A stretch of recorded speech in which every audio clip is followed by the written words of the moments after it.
बेगूसराय के जिला अध्यक्ष अभय कुमार साजन की अध्यक्षता में सह कार्यक्रम आयोजित किया जा रहा है।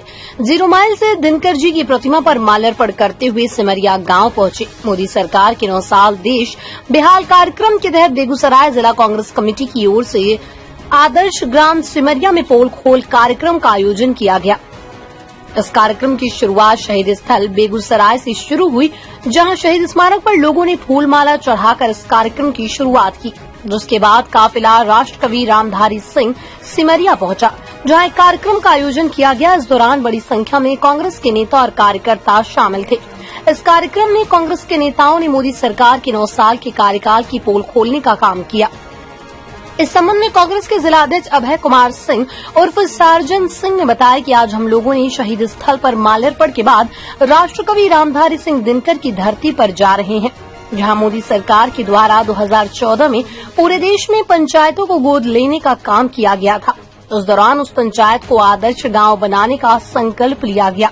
आज उस गांव पर जाकर हम लोग ये देखेंगे कि राष्ट्रकवि रामधारी सिंह दिनकर के गांव को किस तरह से धोखा दिया गया। जिसके बाद ये काफिला दिनकर गांव सिमरिया पहुंचा, जहां एक सभा का आयोजन किया गया।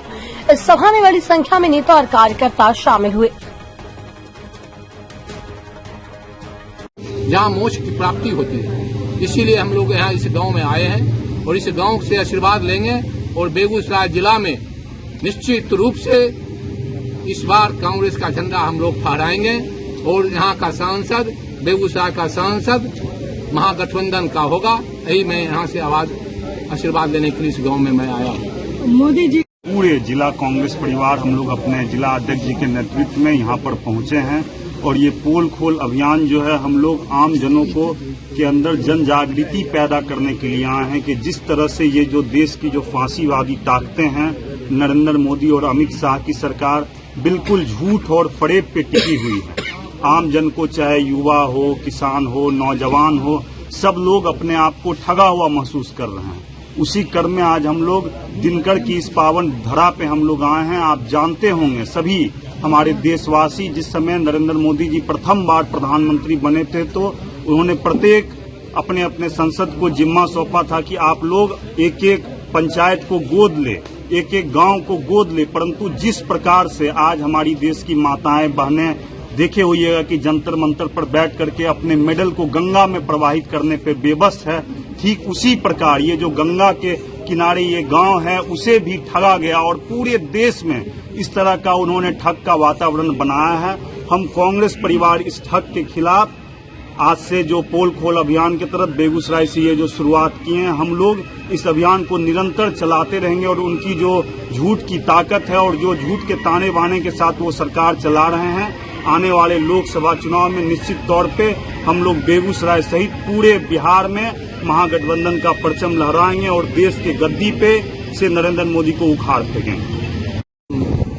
राष्ट्रकवि दिनकर जी की धरती को नमन करने के लिए आए हैं और यहाँ से अभिभावकगण से आशीर्वाद लेने के लिए आए हैं और उनका सहयोग लेने के लिए आए हैं और उनको ये बताने के लिए आए हैं कि देश में 14 में देश के प्रधानमंत्री ने पूरे सांसद को एक एक पंचायत गोद लेने के लिए कहे थे और उसी कड़ी में सिमरिया गांव को गोद लिया गया था।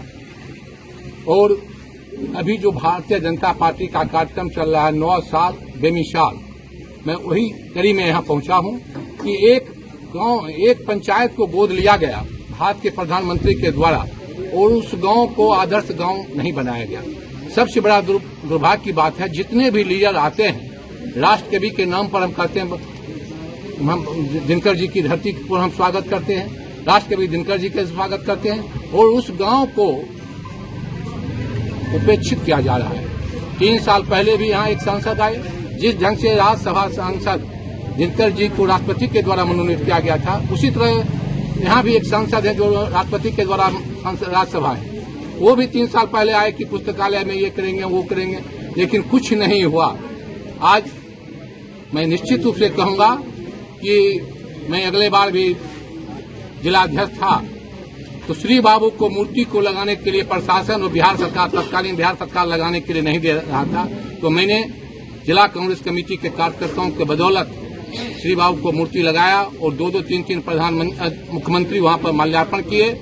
और स्वर्गीय रामदेव बाबू ने का इच्छा था श्री बाबू के बाद सार्जन जी आपको सिमरिया गांव में हमको चलकर सिमरिया को एक आदर्श गांव के रूप में हम लोग बेगूसराय के लोग देखना चाहते हैं। सिमरिया कोई मामूली गांव नहीं है, यहाँ लोगों को इसी गांव के में सिमरिया और 3.5 से 4 लाख के रोजगार दे पाए, वो भी अस्थायी रोजगार नहीं है। तो ये सवाल है और खासकर 2024 का फिर इनका नया झूठ तंत्र शुरू होगा। ये अपने 2 खुद हैं, 2 इनके मित्र हैं, उनका जितना वृद्धि हो सके व्यापार में वो कर रहे हैं। और अभी आपने देखा होगा कि राहुल गांधी जी का जब वो गरीब गुरबों की आवाज बनकर संसद में पूछ रहे थे तब साजिश रच के उनकी सदस्यता को खत्म कर दिया। और राहुल जी का एक सीधा सा सवाल था, नीरव मोदी बाकी और भी जो पीछे 4 मोदी जो भागे हैं वो सारे 1-1 लाख करोड़ रुपया का लोन लेकर शपथ करके भाग गए। तब उन्होंने बेंगलोर कर्नाटक के एक सभा में कहा था कि ये सारे मोदी चोर क्यों होते हैं। और इस पर भारतीय जनता पार्टी और खासकर नरेंद्र मोदी शाह और तानाशाह के इशारे पर गुजरात में केस होता है और केस में सारा मैनेज करके उसके बाद इनको सजा दिला दिया जाता है। और खासकर इस कानून में राहुल गांधी पहले शख्स हैं पिछले 90 वर्ष में जिनको 2 वर्ष का सजा हुआ है। और उसको कंटिन्यू करके ताकि संसद में न रहेगा बात, न मोदी को सवाल पूछने वाला होगा, अपनी तमाम तानाशाही रवैया दिखाते हुए राहुल गांधी जो पिछले 9 साल से केंद्र सरकार के और नरेंद्र मोदी के आंख में आंख डाल के सवाल कर रहे थे। दमदार निर्माण का भरोसा लाल स्टील TMT बार्स, हर निर्माण के लिए उपयोग। लाल स्टील TMT बार्स, रिश्ता मजबूती का।